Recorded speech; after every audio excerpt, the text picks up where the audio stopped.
바로 모두 자리에 앉아주시기 바랍니다.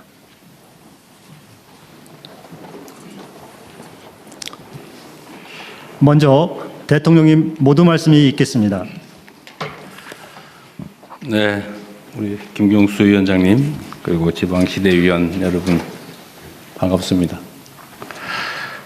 그동안에 지방시대위원회가 자치분권과 균형성장을 위한 각종 정책들을 잘 준비하신 것 같습니다.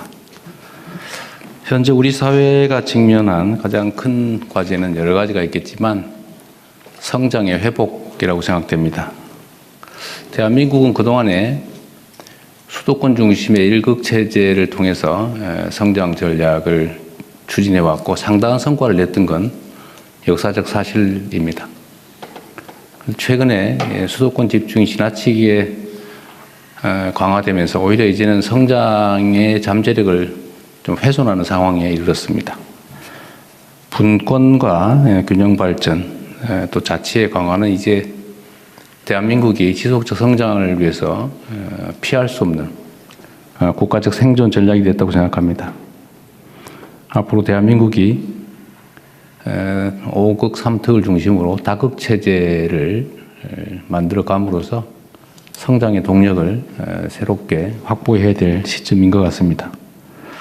오늘은 지방시대위원회가 그간에 준비한 균형 성장 전략, 또 지역 균형 발전, 그리고 자치 분권의 강화 정책들을 일단 한번 전체적으로 들어보고 또 토의를 통해서 이게 현실화될 수 있도록 어떻게 해나가야 될지를 한번 논의하는 자리인 것 같습니다.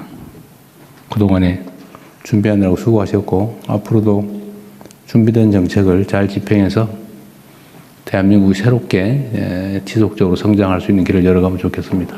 네, 고맙습니다. 대통령님 말씀 감사합니다. 이어서 김경수 지방시대위원장의 발제가 있겠습니다. 지방시대위원장 김경수입니다. 먼저 우리 위원회의 핵심 정책인 5극 3특 국가균형성장 전략에 대해서 늘 깊은 관심을 가지고 또 오늘 이렇게 업무보고 기회를 주신 대통령님께 감사드립니다. 5극 3특 균형발전이라고 하는 것은 단순한 지방 살리기 정책이 아니라 AI 시대의 국토 공간을 대전환시키고 그걸 통해서 대한민국의 새로운 신성장 동력을 확보하는 전략이라는 점을 말씀드리면서 PPT를 통해서 업무 보고를 드리겠습니다. 대한민국은 지금도 사람과 자본이 수도권으로 몰려들고 있습니다. 수도권 인구 집중의 핵심은 청년입니다. 오른쪽 그래프를 보시면 30대 이하의 청년들이 작년 한 해 동안 6만 6천 명이 수도권으로 몰려왔습니다. 40대 이상은 2만 1천 명이 오히려 빠져나갔습니다. 수도권의 인구 비중은 2019년에 50%를 넘었고 GRDP는 2015년에 이미 2분의 1을 넘어선 지 오래되었습니다. 심각한 집중은 자본이 더 문제입니다. 500대 기업의 77%, 100대 기업의 약 80%가 수도권에 집중되어 있습니다. 미래의 경쟁력의 핵심이라고 할 수 있는 국가 R&D 투자, 그리고 여기에 또 벤처 투자까지도 수도권에 70%가 몰려 있습니다. 이러한 수도권의 가밀과 집중이 대한민국 전체의 경쟁력, 성장 잠재력을 떨어뜨리고 있다는 것은 대통령님께서 말씀하신 바와 같습니다. 문제는 지난 20년 동안 균형발전 정책을 우리가 추진해 왔는데 수도권 집중이 지금도 여전히 계속되고 있다는 점입니다. 이제는 패러다임을 완전히 바꿔야 됩니다. 균형발전의 역사를 보면 1세대 산업화 시대는 수도권과 동남권, 경부축, 양대축으로 경제개발을 하면서 균형발전의 역할을 해왔습니다.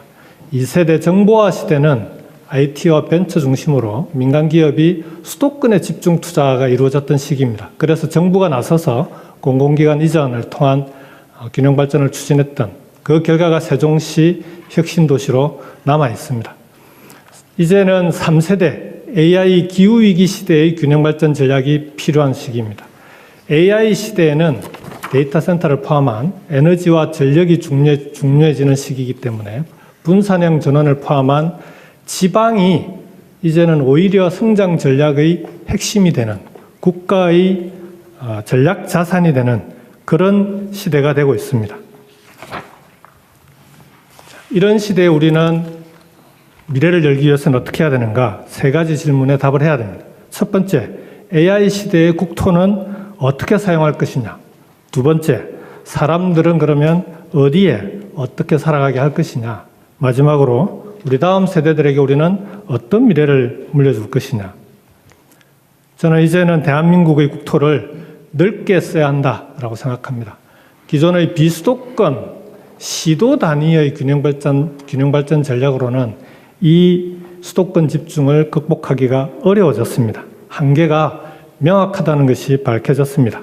5극 3특 권역별 메가시티 전략이 나온 이유이기도 합니다. 이제는 권역별로 전 국토를 넓게 쓰는 국토공간 대전환 전략이 필요합니다. 지방을 대한민국의 신성장 동력으로 만들어야 합니다. 지난 6개월 동안 이런 전략을 위해서 우리 정부는 쉼없이 달려왔습니다. 국정기획위원회에서부터 포괄보조금을 대폭 확대하기도 했고 5극 3특 국가균형성장 전략 설계도를 9월 30일 확정하기도 했습니다. 그 설계도에 따라서 각 부처들과 함께 세부 이행 방안을 수립하고 있습니다. 그중에서도 가장 핵심적인 권역별 성장 엔진을 위한 기업 투자 유치를 위해서 정부 부처들이 함께 노력하고 있습니다. 지금부터는 향후 5극 3특 국가 균형 성장을 위해서 추진해야 될 핵심 과제들을 보고드리겠습니다. 핵심 과제는 5극 3특 전략 추진을 위한 6개 핵심 과제와 그리고 그를 위한 3개의 기반 과제 그리고 자치분권 핵심 과제 순으로 보고를 드리겠습니다. 먼저 5극 3특 추진을 위한 핵심 과제입니다. 5극 3특 추진의 가장 핵심적인 과제는 지역의 경제를 어떻게 살릴 것이냐에 달려 있습니다. 그중에서 특히 지역의 경제를 살리기 위해서는 대기업의 투자를 권역별로 대기업의 투자를 통해서 전략산업과 성장 엔진을 육성하는 겁니다. 특히 청년들이 가고 싶어하는 일자리인 미래산업과 첨단산업 대기업의 투자 유치를 비수도권 지역에 집중하는 것이 무엇보다 중요합니다. 기업은 설득이 아니라 조건에 따라 움직입니다. 성장 엔진을 육성하기 위한 5종 패키지, 인재 양성, R&D, 규제 완화, 그리고 재정 세제 지원과 펀드 지원이라고 하는 5종 패키지를 통해서 지방에 기업이 투자할 수밖에 없는 그런 조건을 만들어 가겠습니다. 기업은 비수도권에 투자하고 정부는 그런 기업의 파격적인 지원을 아끼지 않는 균형성장 빅딜이 필요한 시기입니다. 다행히 대통령님과 우리 정부의 노력으로 균형성장 빅딜을 위한 조건은 하나씩 갖춰져 가고 있습니다. 한미 관세협상 타결 이후에 주요 대기업은 국내에 1,400조 원에 달하는 투자를 약속했습니다.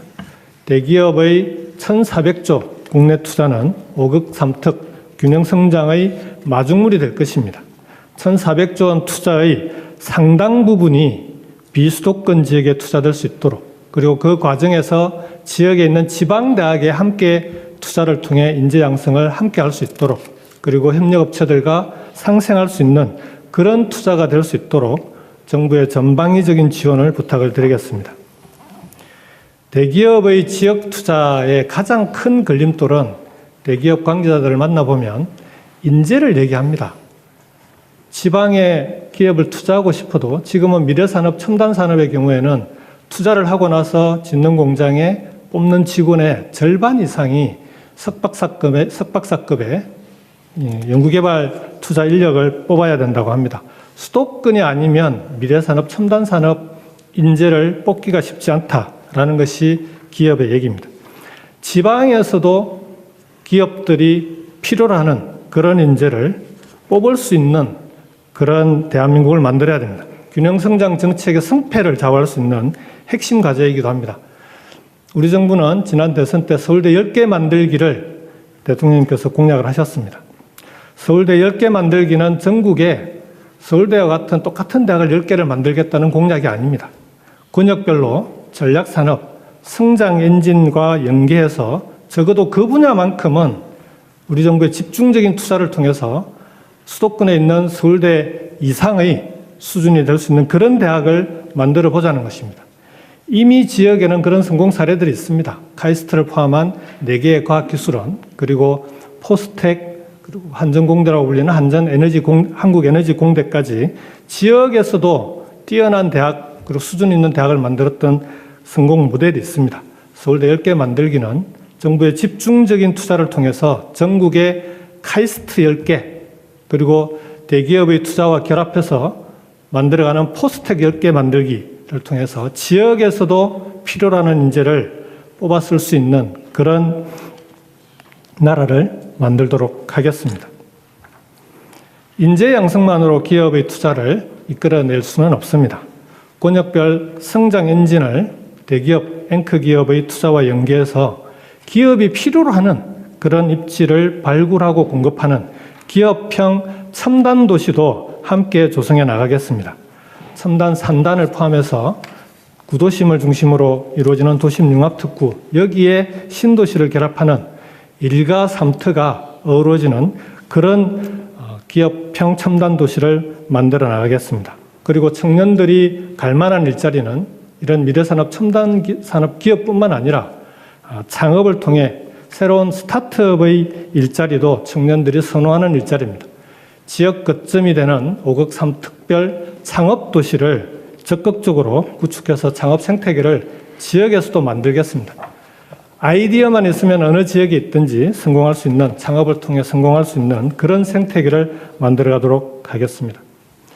이런 것들을 집중해서 만들어내는 우리 정부의 핵심적인 균형성장 전략이 메가특구가 될 것입니다. 첨단 산업 기업이나 스타트업들이 요구하는 가장 큰 문제 중에 하나가 규제 문제입니다. 특히 첨단 산업의 경우에는 새로운 기술을 개발하고 그걸 실증해 나가는 과정에서 규제를 풀어나가는 것이 대단히 중요한 문제가 되고 있습니다. 기존의 크고 작은 규제 특구들이 있지만 이런 방식으로는 AI 시대에 필요한 그런 규제 합리화를 만들어 나갈 수가 없습니다.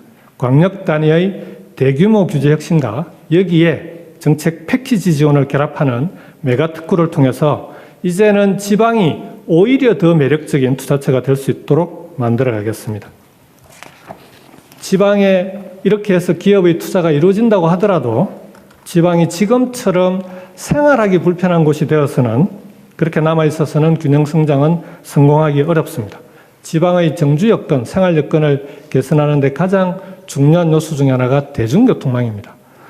수도권은 대중교통망이 촘촘히 연결되어서 수도권에 있는 청년들이 일자리를 선택할 때 수도권 전역을 대상으로 하는 반면에 비수도권 지역은 도시와 도시가 단절되어 있습니다. 그래서 비수도권 지역의 청년들은 자기가 살고 있는 도시에서만 일자리를 선택해야 됩니다. 이런 불균형을 해소해야 됩니다. 지방의 청년들에게도 권역별로 폭넓게 일자리 선택의 기회를 늘려줄 수 있어야 됩니다. 권역별 광역 대중교통망을 확충해서 권역이 하나의 경제권, 생활권이 될 수 있도록 만들어 가겠습니다. 다음은 이러한 5급 3특 균형성장 전략을 추진하기 위한 3대 기반 과제를 보고 드리겠습니다. 지방에 살면 더 많은 혜택을 받는 나라로 만들어야 됩니다. 지방 우대 원칙입니다. 지방 우대 지원 기준에 따라서 예산과 세제, 교육, 의료, 주거, 공공요금 이르기까지 정부 지원 전반에 지방 우대 원칙이 적용될 수 있도록 하겠습니다. 나아가서 정부의 정책과 예산 편성 과정에서 균형 성장에 미치는 영향을 평가에서 반영하는 균형 성장 영향 평가 제도도 신속히 도입하겠습니다. 기반 과제 두 번째로 국토 재설계를 위한 행정수도와 2차 공공기관 이전입니다. 행정수도와 2차 공공기관 이전을 통한 국토공간 재설계는 국토균형성장에 대단히 중요한 기반 과제입니다. 대통령실 세종집무실은 2030년, 그리고 국회 세종의사당은 2033년 완공 예정입니다. 차질 없이 추진되도록 하겠습니다. 2차 공공기관 이전도 신속하게 준비해 나가고 있습니다. 다만 2차 공공기관 이전은 이전은 1차 공공기관 이전이었던 혁신도시에 대해서 정확히 평가하고 그 혁신도시의 한계점을 보완할 수 있는 방향으로 추진해 나가도록 하겠습니다. 단순히 공공기관 이전에만 그치는 것이 아니라 기업도 함께 관련 기업들이 이전해서 산학연 클러스터를 만들어 나갈 수 있는 그런 공공기관 이전이 되어야만 공공기관 이전을 통해서 우리가 추구하는 목표가 달성될 수 있다고 생각합니다. 그렇게 만들어 나갈 수 있도록 최선을 다하겠습니다. 마지막 기반 과제 세 번째입니다. 이런 5억 3특 균형 성장 전략이 성공하려면 실행 체계가 튼튼히 만들어져야 됩니다. 5억 3특은 우리 정부 수립 이래로 처음으로 권역 단위로, 권역별로 추진되는 균형 발전 정책입니다. 권역별 초강력 단위 정책의 성공을 위해서는 정부 부처 간의 협업뿐만 아니라 시도 간의 협업도 대단히 중요합니다. 시도 간의 협력이 원활히 이루어질 수 있도록 광역연합과 행정통합에 대해서도 지원을 병행해 나가도록 하겠습니다. 행정통합을 추진하는 시도에 대해서는 신속히 통합이 이루어질 수 있도록 최대한 지원하겠습니다. 다만 행정통합까지 가기에는 아무리 빨리 추진한다 하더라도 내년 지방선거 이후가 출발이 가능합니다. 그 사이에 권역별로 추진해야 될 시급한 사업들은 추진할 수 있도록 광역연합을 통해서 지금 당장 추진해야 되는 경제권, 생활권 구축 사업이 추진될 수 있는 그런 체계를 만들어 가도록 하겠습니다. 자치분권 관련 핵심 과제들을 보고드리겠습니다. 자치분권 과제는 대한민국이 지방분권형 국가로 가기 위한 구조적인 전환의 문제입니다. 단체에 머무는 것이 아니라 명실공히 지역을 책임질 수 있는 지방정부가 되어야 합니다. 중앙과 지방을 수직적 관계가 아닌 수평적 관계로 재정립하고 자치와 균형 발전이 국가 운영의 핵심 원리가 될 수 있도록 하겠습니다. 이를 위해서는 지방정부의 실질적인 권한을 확대하고 특히 재정분권 TF를 통해서 지방재정의 자율성을 대폭 확대해 나가겠습니다. 균형성장은 지방정부의 재정구조가 바뀌지 않으면 완성될 수 없습니다. 국세와 지방세 비율을 7:3으로 상향 조정해 나가고 포괄보조금을 비롯해서 지방이 스스로 기획하고 집행할 수 있는 그런 자율적인 재정구조를 대폭 확대해 나가겠습니다. 자치분권 과제 마지막 과제입니다. 주민자치를 대폭 확대하겠습니다. 주민들이 스스로 참여하고 혁신해 나갈 수 있게 해야 풀뿌리 민주주의가 실현되어 나가고 주민자치를 통한 자치분권이 강화될 수 있습니다. 이런 주민자치 확대를 위해서 주민자치회를 법제화하고 읍면동 단위의 주민 참여가 활발히 이루어질 수 있도록 지원하겠습니다. 이상으로 지방시대위원회가 추진할 10대 핵심 과제와 3개 기반 과제에 대해 보고를 드렸습니다. 모두에 보고 드린 대로 지금은 수도권에서 40대 이상의 중장년층이 빠져나가는 인구가 늘어나고 있습니다. 몇 년째 이 추세는 지속되고 있습니다. 지금부터 할 수 있는 일부터 시급하게 추진해야 된다고 생각합니다. 베이비부머 세대가 은퇴기에 접어들고 있습니다. 이러한 수도권에서 빠져나가는 베이비부머 세대의 비수도권 이주를 대폭 확대할 수 있도록 기촌과 기양을 직접 결정하는 것은 힘들겠지만 지방살이를 통해서 기촌 이전에 지역에서 미리 살아볼 수 있는 정책이 다양하게 만들어질 수 있도록 하겠습니다. 지방에서의 삶의 경험이 기촌과 기양으로 이어져서 수도권 인구 감밀 해소의 속도를 올릴 수 있도록 하겠습니다. 균형 발전은 이제 선택이 아니라 대한민국이 생존하기 위한 필수 전략이자 대한민국의 새로운 성장 전략입니다. 기업과 정부가 균형 성장 빅딜을 통해 대한민국 국토 전체가 성장의 무대가 될 수 있는 진짜 대한민국을 함께 만들어 가겠습니다. 이상으로 발표를 마치겠습니다. 고맙습니다. 위원장님 발제 감사합니다. 다음은 참석하신 지방시대위원회 위원들과의 토론이 있겠습니다. 토론은 김경수 위원장께서 진행하시겠습니다. 토론은 자유토론으로 진행하도록 하겠습니다. 발표 내용에 대해서 의견을 추가하시거나 또는 또 제안하실 분 의원님이 계시면 발표를 해주시고요. 먼저 우리 신용환 부위원장님께서 먼저 좀 발언을 해주시면 고맙겠습니다. 네, 부위원장 신용환입니다. 김경수 위원장께서 균형성장 자치분권에 대해서 설명을 주셨습니다. 우리가 균형성장을 하는 궁극적인 목적은 결국은 지속가능한 지방의 생태계를 구축하는 데 있다고 생각합니다. 그 핵심 가운데 하나가 첫 장부터 위원장께서 지금 집중적으로 강조를 주셨듯이 청년들이 역외출을 하지 않고 자기 지역에 정주할 수 있도록 그 지역 생태계를 만들어주는 게 핵심이라고 생각합니다. 그러기 위해서는 청년들은 주로 양질의 일자리를 통한 지역, 지방 경제 생태계를 원하고 있습니다.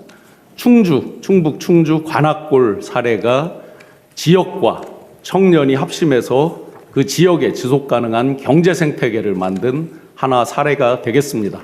청년들이 지역에 낙후된 구도심 건물 등을 활용해서 창업을 하고 또 지역의 로컬 브랜드를 활성화시켜서 지역의 정체성을 강화하면서 연간 5만 명 이상이 찾는 그야말로 레트로 핫플레이스가 되었습니다.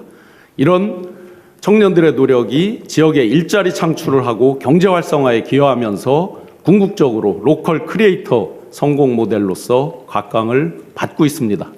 많은 지역이 청년들이 정주하고 지역에 남도록 하는 그런 지역들의 공통점을 보면 지방이 단순히 머무는 곳이 아니라 자기 꿈을 실현할 수 있는 생활 현장으로서 지방을 만들어줬다는 공통점이 있습니다.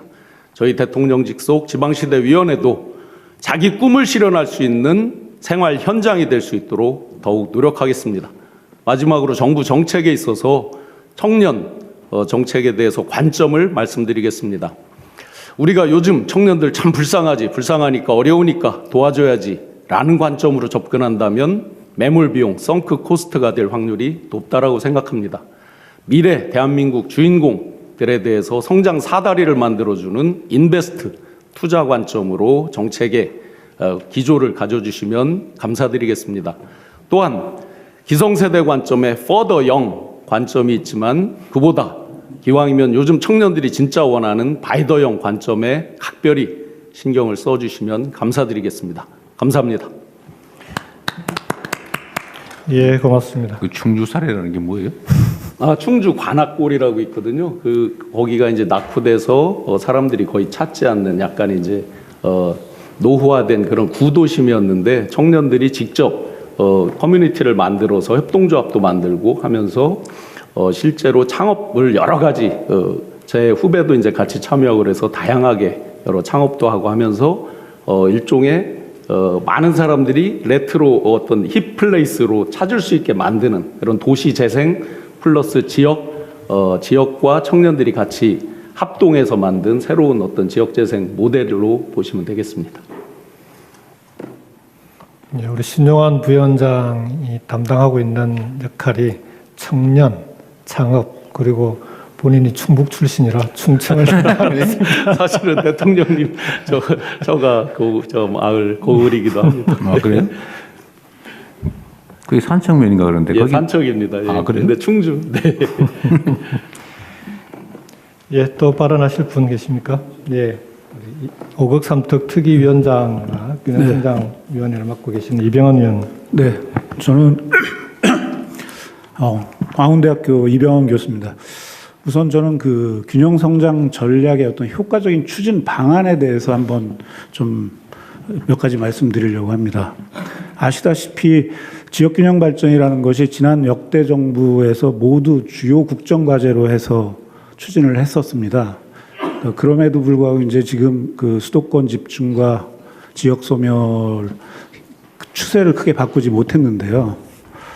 결국 이제 이게 정책 의지나 재정 투입이 부족했다라기보다도 중앙정부 주도의 어떤 일방적인 또는 탑다운의 그리고 각 지역에다가 이제 흩뿌려주기 내지는 나눠주기식 지원 방식이 갖고 있는 한계점이 아니었나 이런 생각이 듭니다. 그래서 저희가 이제 이번 정부 우리가 이제 새롭게 추진하는 방식은 우선은 그 그러니까 수행 방식을 완전히 바꿔서 지역에서 기업들 그리고 지역의 대학들, 시민단체 또 지자체 이들이 이제 협력을 해서 자체적인 그 지역 특성을 고려한 지역 발전 계획을 수립하고 그 계획 하에서 중앙 정부가 도와줄 것들이 무엇인지를 찾아서 그것들을 이제 지원을 하되 지금까지 중앙 정부의 지원 방식이 중기부는 중기부대로 뭐 과기부는 과기부대로 이렇게 각 부처가 개별적인 지원 사업들을 산발적으로 추진을 했는데 이런 것들을 이제 하나로 묶어서 각 지역에 체계적으로 투입을 해서 이제 그 효과성을 높이자 이런 방식으로 이제 바꿔야 되는데요. 여기에 굉장히 큰 도전이 있습니다. 뭐냐면은 중앙 정부가 이 지역 균형 성장과 관련된 정책을 수행하는 부처가 10개 이상의 부처에서 뭐 수많은 공무원들이 참여해서 수많은 사업들을 하고 있는데 이 사업들을 어떻게 그러면은 각 지역 단위로 효과적으로 결집해 낼 거냐 하는 게 지금 핵심적인 문제고요. 그걸 하기 위해서는 우선은 저는 그 부처 간에 그 협의체를 지방 부처와 중앙 부처 그리고 기업들이 참여하는 협의체를 5극 3특 단위로 빨리 구성을 해서 그 안에서 좀 이 사업 발굴하고 실행하는 체제를 갖추어 나가야 된다고 생각이 됩니다. 그리고 이제 두 번째 한 가지만 더 말씀드리면 그 아까 이제 그 김경수 위원장도 말씀하셨지만 그 기업들이 한 1,400조 지금 투자를 약속했습니다. 하지만 이 투자가 앞으로 이제 향후 5년 정도 계획돼 있고요. 실제 과연 이게 진짜 투자로 이어질까? 그리고 특히 이게 그러니까 지방의 투자가 얼마만큼 될까? 이거에 대해서는 상당한 지금 의문이 있습니다. 그렇기 때문에 기업의 투자를 특히 이제 지역의 기업의 대규모 투자를 이끌어내기 위해서는 확실한 인센티브를 저희가 준비해야 된다고 생각이 되고요. 일종의 기업과 정부 간의 빅딜이 좀 필요한 상황이 아닌가. 그러니까 기업은 투자해서 일자리를 만들고 정부는 거기에 필요한 규제 완화라든지 또는 필요한 뭐 세제 필요하다면 이런 지원책을 써서 그리고 또 아까 이제 김경수 위원장님도 말씀하신 지역 단위에서의 어떤 인력의 양성과 그 인력들이 그 지역에 정주할 수 있도록 하는 정주 여건. 그래서 이런 걸 하기 위해서는 그 대통령님을 포함해서 정부에서 기업 경영자들하고 잘 만나셔가지고 협의를 하셔서 빅딜을 한번 하셔야 된다. 이렇게 제안드리고 싶습니다. 이상입니다. 예, 고맙습니다. 네. 또 혹시 발언하실 분 계십니까? 예, 우리 김상우 의원님. 예, 제가 속한 생활공간 분과에 관련된 과제로 보면 그 핵심이 국토공간 재설계 아젠다로서 5극 3특 행정수도 완성 초광역권 교통망 구축일 것입니다. 수많은 예산이 투입되어야 하는데 권역별 특성과 준비 정도가 좀 다를 것입니다. 성과를 신속히 내기 위해서는 기본 지침을 마련할 때 합의되고 준비된 권역별로 시범적 또는 우선적으로 추진할 필요 있다고 생각되고요. 5극 3특과 연계하여 국가적 주요 현안인 지방 소멸 문제에 대응하기 위해서는 행정체제 개편의 또 다른 주요 이슈인 행정구역 통합 문제를 함께 고려해야 됩니다. 이를테면 완주, 전주, 안동, 예천 통합인데요. 해당 지방 정부가 지금 주도하지만 중앙정부 차원에서의 갈등 조정기구를 가동하고 통합 특례 지원을 구체화시키는 것을 신중히 고려해야 됩니다. 그리고 국토부의 국토종합교통계획과 연동하여 권역별 1시간 교통망 구축의 경우 수도권 GTX망이 그 예가 될 것입니다. 저는 여기에 더하여 국토의 남부권에 해당되는 부울경, 대경, 호남권의 권역간 또는 동서간 교통망 구축 사업이 병행되어 추진되어야 한다고 생각합니다. 이를테면 지금 상대적으로 후순위로 밀리고 있는 전주, 대구 고속도로 건설 이런 사업들이 영호남 연결을 통한 동서 교류의 확장과 권역별 산업 연계를 구축한다는 측면에서 신속하게 출연할 필요가 있다고 생각합니다. 이상입니다. 예, 고맙습니다. 김상호 의원 말씀하셨던 시군 통합 문제 관련해 가지고 조금 첨언을 좀 드리면, 이게 이제 지역의 시군 간 통합을 추진하는 데가 몇 군데 있거든요. 근데 이게 다들 쉽지 않습니다, 사정이. 예를 들면은 전주 완주도 그렇고, 호남에 가면은 목포 신안 무안도 30년째 통합을 추진하고 있는데, 목포시가 잘 나갈 때는 목포가 반대하고, 지금은 무안이 잘 나가니까 무안이 반대합니다. 무언이 잘 나가요. 그래서 이제 이 통합으로 가기 위한 여러 가지 경로들을 다양하게 만들 필요가 있겠다. 정부가 갈등 조정 기구를 통해서 지원하는 것도 필요하고, 그러니까 통합과 연합을 최대한 좀 활용할 수 있는 지원책도 좀 필요한 거 아니냐. 먼저 생활권을 하나로 만들 수 있는 그런 연합 사업들을 연합 체계를 만들어 가다 보면 자연스럽게 갈등을 해소해 나가면서 통합으로 갈 수 있는 그런 방법도 있을 텐데, 이런 좀 다양한 사례들을 좀 지원하면서 축적해 나가는 게 필요하지 않을까 싶습니다. 그래서 지방시도위원회는 지금 지방정부에는 통합이 어려우면 급하게 연합을 먼저 구성하시면 적극 지원하겠습니다. 그렇게 좀 조언을 하고 있는 중입니다. 예, 우리 최지민 의원님. 네, 지금 말씀해 주신 대로 그 연합과 통합이 지방자치단체에서 지금 계속 논의가 되고 있는데요. 이게 서로 갈등하거나 대립되는 개념은 아닙니다. 통합 논의가 수십 년 동안 있어 왔지만 어려웠던 지점은 이 통합에 대한 진짜 효과가 정말 주민들에게 체감될 수 있는지에 대한 사례가 지금 부족했기 때문인데요. 저희 연합 같은 경우에는 행정구역의 변경 없이 실질적으로 초광역적인 또는 광역적인 사업의 연계를 통해서 해봤더니 좋았다라는 경험을 쌓을 수 있는 신속한 방안이라고 생각이 됩니다.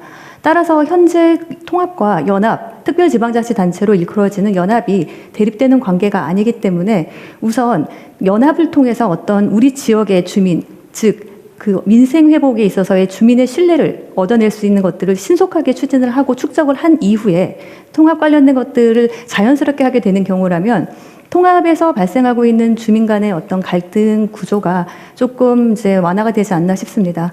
저도 전주 완주 통합 TF에 참여를 해서 실제 현장을 가본 입장에서는 이 통합 논의에 찬성과 반대되는 그 갈등 때문에 주민투표 단계에서 이제 갈등의 골이 깊어져서 통합에 관련돼서 찬성하는 어떤 환경 변화에도 불구하고 주민들이 쉽게 마음을 열지 못하는 것들을 목도했기 때문에 지금 우리 5급 3특에서의 중요한 방식은 광역과 광역의 어떤 큰 초광역적인 연합과 통합을 논의하고 있지만 실제로 그 연합의 단계는 기초자치단체와 광역 그리고 기초자치단체 간에서도 가능히 합니다.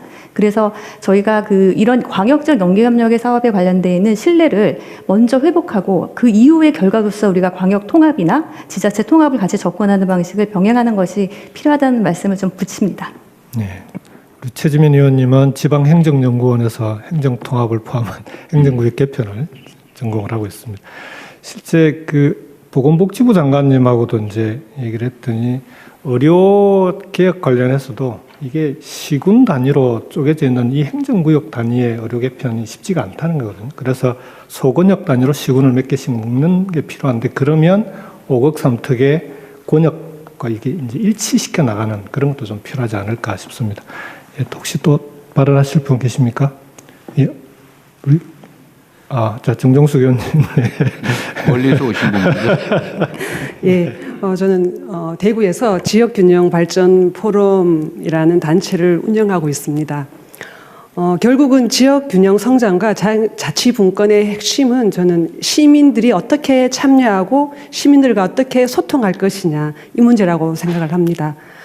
정책을 실현시키는 과정에 주민들과 공감대를 형성을 하고 다양한 의견들을 반영을 하고 사회적 합의를 이끌어 나가는 이 과정들은 지역균형 성장의 저는 핵심 키워드라고 그렇게 생각을 합니다. 어떻게 보면 새 정부가 출범하고 지난 6개월 동안 지역균형 성장의 기본 토대가 되는 이 5급 3특을 저는 집중 홍보하는 그런 기간이었다. 저는 그렇게 평가를 하고 싶습니다. 그런데 그런 점에서 주민과 소통을 좀 활발히 한 그런 사례가 있어서 제가 이 자리에서 좀 얘기를 하고 싶습니다.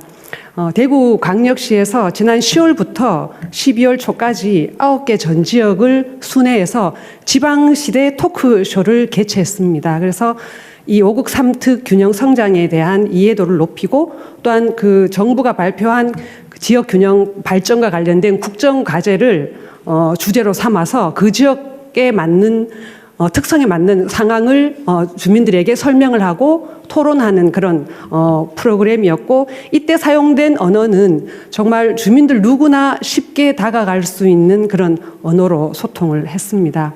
예를 들면 그 대구 달성군의 경우에는 국정과제 29번 신성장 동력 발굴 육성으로 첨단 산업 국가 도약이었는데요. 그래서 이 달성군에는 지금 현재 제1국가 산단, 2국가 산단이 지금 진행 중이고 있는데, 우리 대통령님의 그 지역 공약인 AI 로봇 수도 대구, 이것을 어떻게 지역 산단에 끌어오고 주민들과 함께 할 것인가를 직접 토론을 했었습니다. 그래서 이런 사례를 꼭 말씀드리고 싶었고요. 주민들의 호응도는 짐작하시겠지만 대단히 좋았습니다. 주민들은 5국 3특이라는 이 용어에 대해서 되게 궁금해했는데 알기 쉽게 설명해 주어서 정말 좋았다고 그렇게 얘기를 했었습니다. 우리 대통령님께서도 시민들의 목소리를 직접 듣고자 타운홀 미팅을 진행하고 계시는데요. 사실 지역 주민들은 이런 그 행정에서 이제 추진하는 이런 과제들을 직접 접할 기회는 거의 없습니다. 그러나 우리가 이런 그 지역 균형 성장의 어떤 성공적인 그런 사례를 남기기 위해서는 시민들을 어떻게 참여시킬 것인가 하는 문제를 좀 핵심 과제로 두고 우리가 이 지역 균형 성장 이 정책을 좀 펼쳐 나갔으면 좋겠다, 그렇게 말씀드립니다. 이상입니다. 예, 고맙습니다. 정종숙 의원님 말씀하신 내용이 중요한 이유가 우리 위원회에서 이제 5국 3특에 대해서 국민들이 이제 어느 정도 인식을 하고 있는지 여론조사를 해본 적이 있는데요. 절반이 안 나오더라고요. 5국 3특 정책을 알고 있다라고 하는 게. 그래서 실제 주민들과 좀 밀접하게 결합된 그런 정책 추진 노력, 이런 게 지방정부하고 함께 하는 게 좀 대단히 꼭 필요하지 않을까 싶습니다. 우리 예. 김경수 위원장님 이러고 다니세요. 열심히 다니고 있습니다. 예, 다음 또 발언하실 분 손 들어주십시오. 예, 김영만 의원님. 네, 반갑습니다. 저는 그 지방시대위원회에서 경제산업분과위원장을 맡고 있습니다. 오늘 저는 그 지역 거점 국립대와 기업이 협업해서 그 성장 분야의 연구 교육 체계를 구축하고 지역 인재를 채용해 지역 정착을 유도하는 모델을 보고드리고자 합니다. 전남대학교 컨소시엄인 광주 전남 반도체 공동연구소가 치산학 기반 그리고 반도체 패키징 혁신 모델을 이번 사례로 설명드리고자 합니다. 2023년 교육부 주관회의에서 그 광주 전남 반도체 공동연구소는 지역 반도체 산업 생태계를 조성하기 위해서 상대적으로 열악한 부분이 있기 때문에 조성하기 위해서 전남대학교에 설립되었습니다. 이후 전남대학교는 그 글로벌 패키징 기업인 엠코 테크놀로지 코리아와 전략적 협업을 수행해서 국내에서는 매우 드물게 첨단 패키징 특화 연구 및 인력 양성 체계를 동시에 갖춘 지산학 협력 모델을 구축했습니다. 이 두 기관은 지난 6월에 산학협력 MOU를 체결하고, 그리고 이에 따라서 그 엠코는 12월 말까지 그 반도체 공동연구소에 그 실증용 장비 300억을 제공하기로 했습니다. 그리고 2028년에 반도체 공동연구소가 완성되면 추가적으로 그 반도체 패키징 공정 장비 시가 400억이 넘는 것을 제공하기로 서로 약정을 했습니다. 이 양 기관은 이걸 기반으로 삼아서 최근 자동차 및 AI 반도체 패키징 기술 또는 AI 기반 지능형 공정 개선 기술, 국가 전략 핵심 기술을 공동 연구하기로 했고, 관련 분야의 인력 양성도 협의하였습니다. 세부 사항은 말씀드리기 시간 문제가 있겠지만 이 결과로 2027년 말에 반도체 패키징 융합 전공에서 최초로 석사 학위자가 배출됩니다. 그래서 바로 그 지역 산업체에 취업하게 되어 있습니다. 이 사업으로 인해서 국가가 집중적으로 육성하고 있는 반도체 패키징 분야의 전략기술 자립에 기여할 뿐 아니라 글로벌 이 패키징 업체의 기술과 장비가 국내에 집적되고 그래서 그 지역, 광주 전남 지역이 어쩌면 패키징 R&D의 새로운 허브가 될 수도 있을 것 같습니다. 그리고 기업체와 연계해서 실증 교육을 시켜서 실제로 기업이 원하는 인력을 제공하기 때문에 기업은 굉장히 만족해야 합니다. 그리고 그 청년들이 지역에 정주할 수 있는 모델을 말씀드립니다. 아울러서 2016년 내년에는 산업통상부의 지원을 기반으로 해서 약 500억 규모의 첨단 패키징 실증센터도 함께 구축되어서 시너지를 예상하고 있습니다. 거점 국립대가 5국 3특 권역별 전략 분야를 기업과 함께 집중으로 육성함으로써 지역 산업의 핵심 거점을 만들어가고 있습니다. 이를 위해서 학부, 대학원, 기업, 연구소 간 전면적인 협력을 추진하고 있는 대표적인 사례를 보고드렸습니다. 감사합니다. 그 졸업한 사람들이 있어요? 이제 시작돼서 2년 후에 2027년 말에야 석사가 처음으로 배출되기 시작합니다. 학부가 아니고 학부도 있고 석사도 있습니다. 학부는 언제 졸업해? 학부는 오래 걸립니다. 4년 정도 걸리니까. 지금 처음 시작하는 거예요? 예. 올해 MOU를 6월에 했습니다. 그래서 저희는 우선 연구 인력이 중요하기 때문에 대학원 석사 2년 과정을 아까 말씀 올린 대로 융합 과정을 만들어서 먼저 배출하고자 합니다. 예, 내년에 예산 500억은 이번에 이런 시도가 있기 때문에 기획해서 추가한 거고요. 네. 그 암스쿨이 이제 지스대에 생기니까 두 개가 이렇게 연계하면 반도체 분야의 R&D 역량이 획기적으로 높아질 수 있습니다. 네. 실제로 대기업들이 지방에 있는 대학들하고 연계해서 이제 연구개발, 인재 양성을 함께 나가는 사례들이 계속 늘어나고 있는데요. 그렇게 하는 기업들에게 얘기를 들어보니까 이유가 이 실제 기업 공장이 있는 현장에서 꼭 해야 되는 R&D들이 있다는 거죠. 공정 관련된 거라는. 근데 그걸 수도권의 R&D 센터에 다 모아놓고는 효율이 나오지 않는다는 겁니다. 그래서 거기에 필요한 인재 양성을 자기들도 꼭 같이 해야 되겠다라는 거고, 그게 이제 전남대 사례도 있고, 그 LG전자 가전사업부는 창원대하고 공기 분야의 R&D 센터를 700억을 아예 그냥 투자해서 직접 R&D 센터를 자기들이 직접 만들어서 협업하겠다라고 하고 지금 이제 시작을 했습니다. 그런 사례들이 계속 나오고 있어서 이런 5억 3특 권역별 전략산업 성장 엔진과 연계된 기업들의 투자와 대학과의 협업 이런 것들은 갈수록 좀 확대될 것 같습니다. 원래 첨단 산업 분야들은 거점 대학 주변에 조그마한 벤처 스타트업들, 연구기관들 막 집적돼 있어서 효율이 좀 생기는 것 같은데 다른 나라들의 경우. 근데 우리나라는 지금 현재 상태는 어떤가 궁금하긴 하네요. 현재 상황은 예상한 만큼은 활발하지 않습니다. 그래서 창업도시 얘기를 중기벤처부에서 얘기를 하던데 거기에 지방은 오직 대전, 카이스트와 충남대 근처만 일부 돼 있고 서울은 강남과 그다음에 판교 벤처밸리 정도입니다. 대전의 카이스트 충남대 사례는 아주 이제 지방의 창업 생태계로는 되게 모범적이고요. 여기하고 포항의 포스텍과 결합된 창업 생태계가 또 되게 잘 되어 있습니다. 거기는 7년째 그 체인지 그라운드라고 하는 창업센터가 있는데 7년째 되고 있고 여기에 200개 넘는 스타트업이 나와서 지금은 전체 자산 가치가 2조가 넘는 그런 창업 생태계가 만들어져 있어서 이런 사례들이 좀 전국으로 확산될 수 있도록 만드는 게 되게 중요할 것 같습니다. 혹시 또 다른 말씀 주실 분 계신가요? 대통령님하고 우리가 대통령 직속위원회이긴 하지만 자주 뵐 수 없기 때문에. 일단은 저기 아까 저 지방정부 통합 얘기가 나왔었는데 여기는 기초단위 통합 얘기만 하는가 봐요. 얼마 전에 제가 충남 다녀왔었는데 지금 충남 대전 통합하자고 법안까지 나와 있고 이게 대전시하고 충남도의회의 행정 절차까지도 일단은 다 된 것 같아요. 예. 근데 이게 논의가 지지부진한 것 같은데 이 문제는 뭐 내부에서 논의 안 해봤습니까?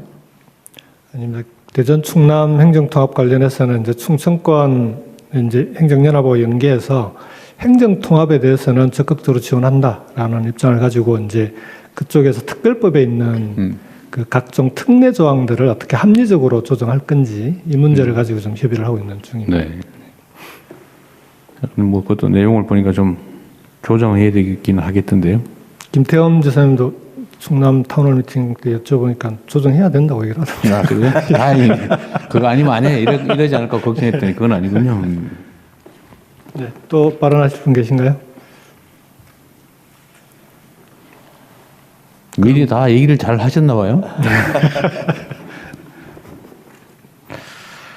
하여튼 지방 균형 발전, 지역 균형 발전은 정말 중요한 일인데 이게 말로는 그럴듯하고 해야 된다는 필요성은 엄청 큰데 아까 이병헌 의원 말씀하신 것처럼 말은 이때까지 많이 했는데 실제로는 잘 안 되는 경향이 있어요. 이게 중앙의 수도권의 흡인력이 너무 강해서 그렇죠.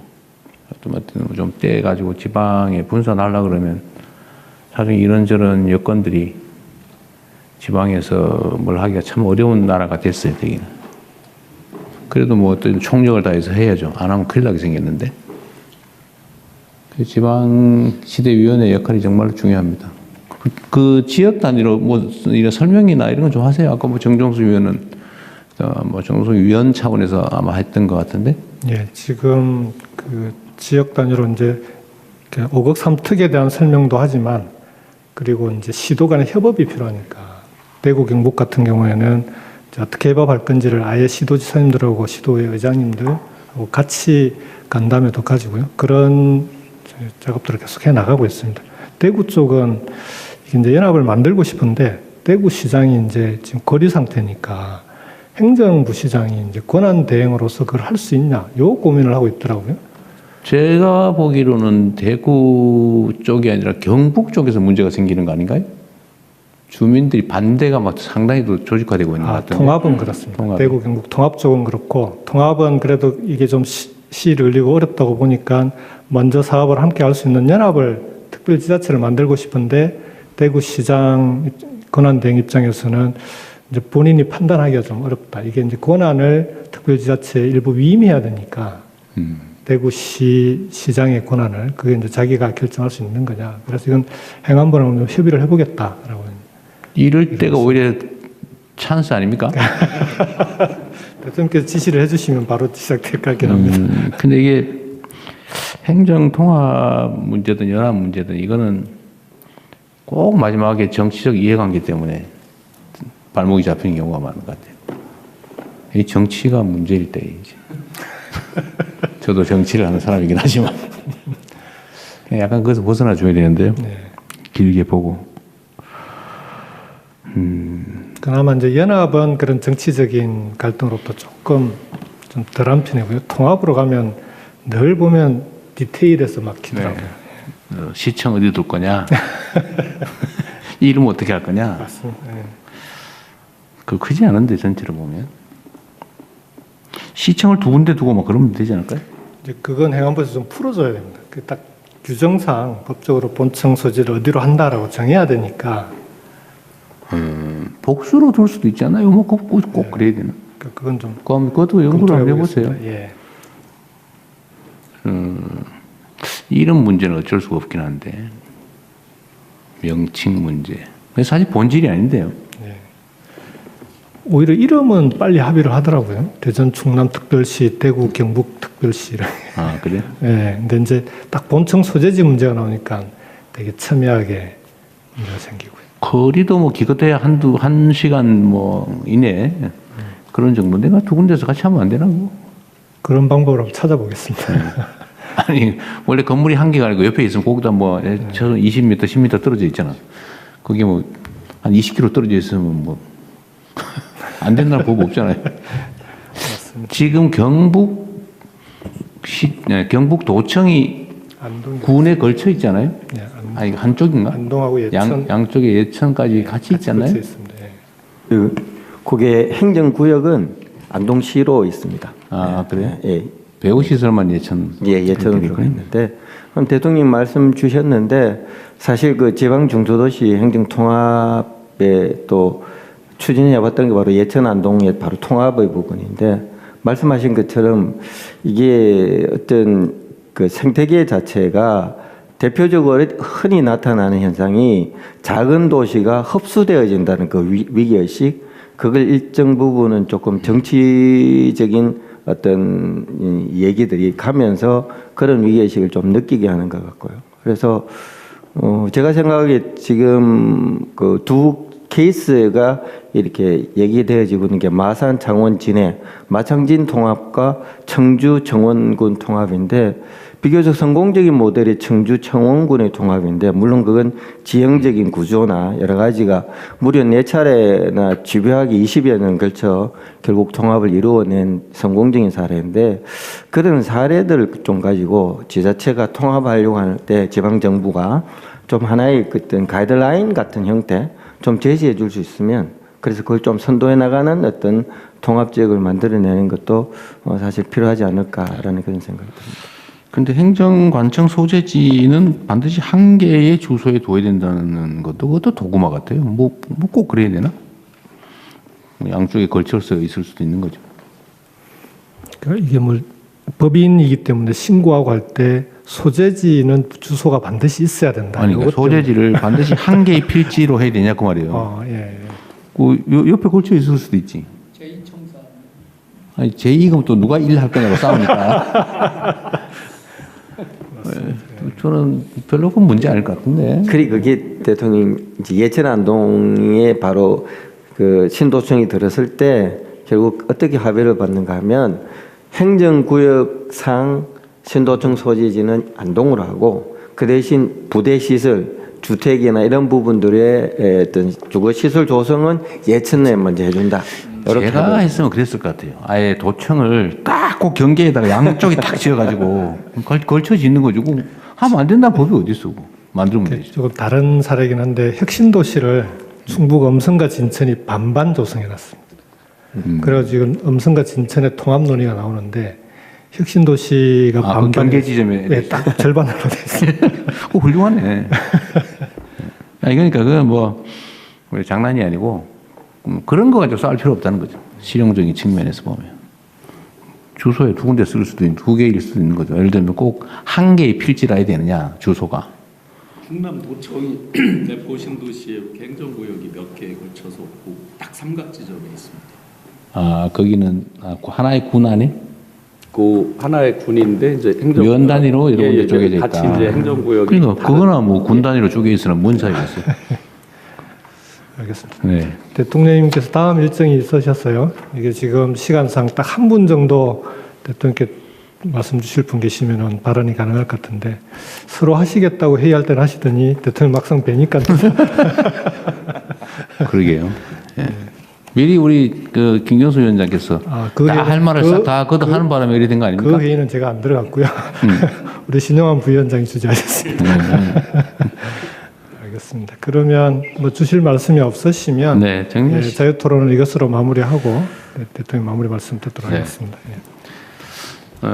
이게 가벼워 보여도 매우 중대한 업무를 맡고 계신 위원회입니다.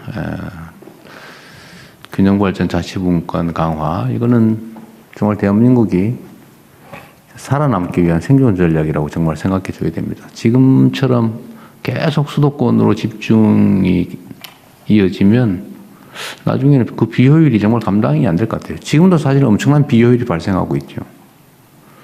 그리고 어쩌면 좀 그 땅덩이가 큰 나라들에 비해 보면 사실 고속철도로 1-2시간 거리는 사실은 먼 거리도 아니죠. 근데 우리는 상대적으로 수도권 외에는 나머지 다 지방 지역처럼 이렇게 멀리 느껴지는데, 사실 물리적 거리로 치면 그렇게 먼 거리는 아닙니다. 어떤 영남, 호남, 충청, 뭐 강원, 여기에 우리가 새로운 기회를 만들어야 될 것 같아요. 그리고 단기적으로 보면 약간 손실이거나 약간 비효율적이라고 볼 수 있는데 길게 보면 충분히 투자할 만한 비용이 아닌가 싶어요. 그래서 지금 아까도 발표해 줬지만 지금 우리 정부에서 똑같은 조건에 재정 배분을 할 때 지방에 인센티브를 주는 수도권과의 거리에 따라서 더 가중해서 인센티브를 주는 방식도 동원하고 앞으로는 이걸 좀 더 체계적으로 만들 텐데 어쨌든 재정 배분뿐만 아니라 어쨌든 국가 정책을 결정하는데도 수도권에서 거리가 멀수록 좀 더 가중치를 두는 그런 것도 강력하게 추진해 나가도록 하겠습니다.